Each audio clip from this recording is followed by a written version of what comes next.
ምክር ቤቱ ቆም ብሎ መጠየቅ ያለበት አሁን ለምን ተፈጠረ?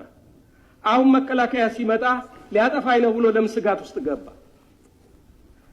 ይሄ በአግባቡ መጤን አለበት የሚል እምነት አለ። ሁለተኛ የአማራ ህዝብና የብልጽግና ፓርቲ ግንኙነት በማይጠገንበት ደረጃ ስለተበጠሰ በአስቸኳይ ሁሉንም የአማራ ኃይሎች ያቀፈ ጊዜያዊ አስተዳደር በማቋቋም ችግሩን ማቃለል ይቻላል የሚል እምነት አለ።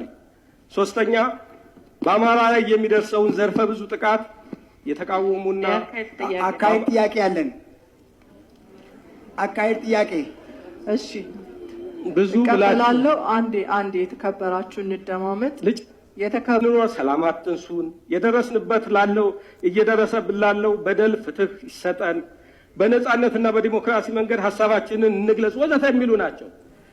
አሁን ግን በተገላቢጦሽ እየሆነ ያለው ይሄ የራሳቸው ጥያቄ ሆኖ እያለ ሌሎችን ክልሎች አገይንስት አማራ ሞቢላይዝ ለማድረግ በተለይም ደግሞ ከኦሮሞ ህዝብ ጋር አንዳንድ የሚነሱ አገይንስት ኦሮሞ ይገቡኛል፣ እዚህ ቤትም ጭምር የሚነሱ ሰምቻለሁ። ህዝብን ከህዝብ የሚያጋጩ እኛ እናልፋለን። ነገር ግን ህዝብን ከህዝብ የኦሮሞን ህዝብ ልክ በአማራ ላይ ለማነሳሳት የሚደረጉ በመንግስት ደረጃ ኃላፊነት የጎደለው ነገር ነውና መታረም አለበት። የምክር ቤት አባላት ይህንን አዋጅ ማጽደቅ የለባቸውም። ይህ ሆኖ የሚጸድቅ ከሆነ ይህ በአማራ ላይ እንዲፈጸም የታዘዘው የሥነ ስርዓት ጥያቄ አለን። የጊዜ ካልሆነ በስተቀር በየተራ ለሁሉም የሚደርሰው ይሆናል። የሥነ ስርዓት